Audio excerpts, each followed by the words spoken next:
All right, guys, let's dive in and do some homework problems off of the 8-3 worksheet. These first four problems sometimes confuse people just because they're not quite sure what it is they're supposed to be doing. This is kind of like the first two examples we worked out in our notes on 8-3. The directions ask us just to find the value of each trigonometric ratio. So our answer is just going to be a ratio or a fraction. We're not solving for a missing side or a missing angle or anything like that. And in this problem, they've given us this right triangle here, and they're asking us to find the tangent of angle C. So tangent of C is equal to, and what we want to do is we want to remember our silly little mnemonic device for remembering trig ratios, SOHCAHTOA. And we need to have memorized here pretty soon that the definition of the tangent ratio, tangent, is opposite leg over adjacent leg. Now C is the angle that's kind of our perspective. We're standing right here at angle C. So when we want to know how long the opposite leg is across the triangle from you over here, 30 is the measure of your opposite leg.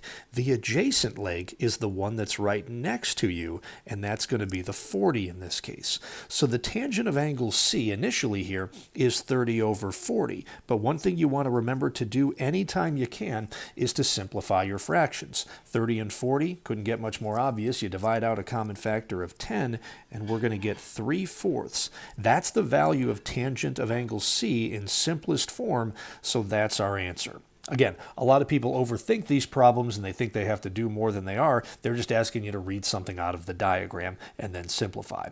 Let's move on to number 5. Now, this is a little bit more typical of what they ask us to do here. We're supposed to find a missing side.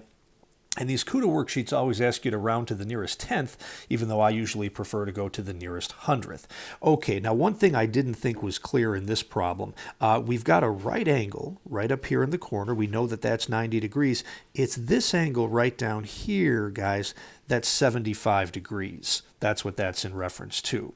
So, in this problem, we only know the length of one side of the triangle. We have a hypotenuse here of 14, and we're being asked to come up with the length of one of those legs, which is x. So you're going to situate yourself, theoretically, right here at the 75-degree angle, and you're looking out at the triangle in front of you. The 14 is definitely the hypotenuse, regardless of where you're sitting. Your question is that x my opposite leg or my adjacent leg? Well, opposite means all the way across the triangle from you. So this right here would be the opposite leg. That means that the x is the adjacent leg. So we're going to be using adjacent leg and hypotenuse in this problem. We don't know the opposite leg, and we don't care about the opposite leg. So it's adjacent and hypotenuse. And again, when we think about SOHCAHTOA, which you guys should be writing out for now, but hopefully you're going to get over this pretty quickly. Adjacent and hypotenuse, there's adjacent, there's hypotenuse. We see that this is going to be a cosine problem. So we write cosine, and every time we write a trig ratio, a sine, cosine, or tangent, the angle always comes after it. Our angle here is 75 degrees, and the cosine of 75 degrees is equal to adjacent leg over hypotenuse. Our adjacent leg is x, and the length of our hypotenuse is 14. So that's really the hard part here. That's the equation that we had to set up. Solving it shouldn't be too tough. Our variable is on the top of a fraction. It's being divided by 14, so we undo that by multiplying by 14. And of course, we have to do that on both sides of the equation, and we put that new coefficient of 14 out in front of the trigonometric ratio. These 14s cancel out, so we're going to get x is equal to, and I'm going to start doing this for you guys on screen here. 14 cosine of 75 is what we were looking at. So I'm going to type in 14 cosine of 75 and hit enter, and that gets me an answer here of 3.623 blah blah blah. As I said, the CUDA answer always rounds to the nearest tenth, so they probably have 3.6. I prefer to go nearest hundredth, 3.62, but always follow your directions written on paper. So I'm going to write 3.6 and be done with that one for x. So 3.6 is the measure of that particular side right there. Okay, hey, and that was the answer we were supposed to get. Hey, look, guys, the answer's given to me, but I got to show my work instead of just writing it down. Amazing. All right, that's number 5. Let's jump to number 9. Same directions here, nothing new. This time, you've got a 63-degree angle right up here, so you are standing at that particular spot right there. So you've got to think about what sides you're dealing with. The right angle is here in this upper left-hand corner. That makes x right here your hypotenuse across from the right angle.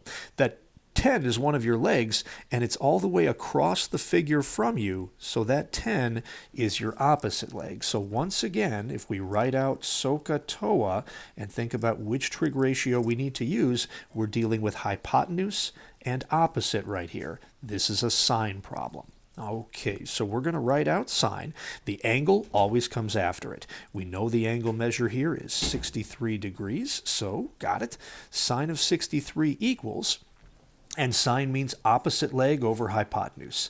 Our opposite leg has a length of 10, and our hypotenuse is x.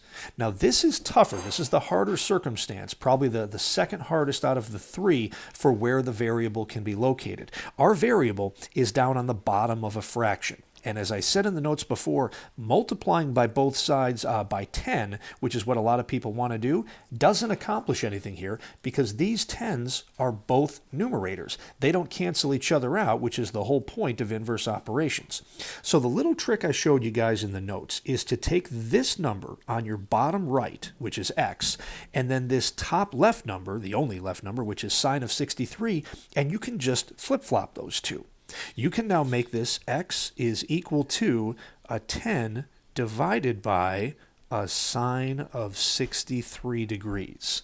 Okay, that'll work. And this is something I should be able to type into my calculator all in one step. So 10 divided by sine of 63 is what we need to do here. So I'm going to do 10. This calculator has a fraction button, so 10 over, and I'll put in the sine of 63 right there.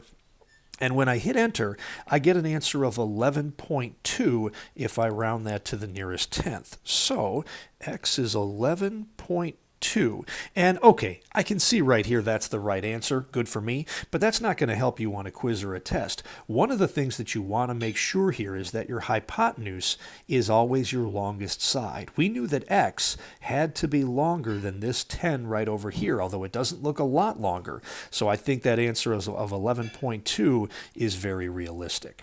All right, and I wanted to do one with you now from the last four problems where the directions change a little bit, and we're supposed to find the measure of the indicated angle. Now again, Kuda always likes to put question marks there. We're going to go ahead and put an x. Actually, no, we are going to put a theta, which is what we normally use as it's a Greek letter, everybody, as a variable for a missing angle. Okay, so theta is what we need to find. All right, first thing we better do, as always, we better identify the sides that we know. Here's your right angle, which means that 20 here is your hypotenuse. Got it. And 11 is the leg that's touching this angle theta. It's right next to it, so that is your adjacent leg. Thinking about SOHCAHTOA, hypotenuse and adjacent, this is a cosine problem. Now, always, always, always, when we write a sine, cosine, or tangent, we follow up the name of that ratio with our angle. And in the last couple problems, we were able to go ahead and write out the numbers, 63 degrees, 75 degrees. In number 1, we didn't know what C was, but we put C, which was the name of an angle. Here, we don't know the degree measure of that angle, but we've named it with a variable. That's where theta goes. So the cosine of theta is equal to, now if you're smart, you'll leave a little bit of space right here before you put your fraction. Cosine is adjacent leg over hypotenuse. The length of our adjacent leg is 11. The length of our hypotenuse is 20. So here's where we're at right now. Now, the same questions, as always, for the last couple years and all of next year too, should be running through your head right now. Where's my variable? What's being done to it, and how do I undo that so that I can get my variable alone? Well, here's your variable. The operation they're doing to it is taking the cosine of it. Sine, cosine, and tangent are their own operations. And to undo cosine, we're going to take the inverse cosine of the left-hand side. That's what we want to do. But if we're going to do that on the left, what we have to do now is also take the inverse cosine of the right side. Fundamentals of algebra. You can do whatever you need to one side as long as you do it to the other. Now, the inverse cosine and cosine are going to cancel each other out, just leaving us with a theta over here on the left-hand side. And on the right, we need to take the inverse cosine of 11 over 20. We're really asking what angle measure out there in degrees between 0 and 90 has a cosine of roughly, I believe that's 0.55. Okay, but we don't need to think that hard. We're going to go to our calculators and do the inverse cosine. So for me, I got to go to function, there's inverse cosine, and then go 11 over 20. You'll notice, guys, on both of the last two problems, I'm using my fraction button on my calculator, but if you don't have that, you could just as easily use your division key. Inverse cosine of 11 divided by 20, oh, it still did a fraction, but that's going to get you the same answer either way. Okay, and the answer we got then was 56.6329 whatever degrees. The directions to this problem said to round to the nearest whole degree right there, so that one would round to 57 degrees for this one here. So that is our measure for theta, 57 degrees. Okay, and then 14, 15, and 16 work pretty much the same way. All right, guys, good luck on the rest of 8.3, and if you have any additional questions, make sure you put those in the comments section. Good luck.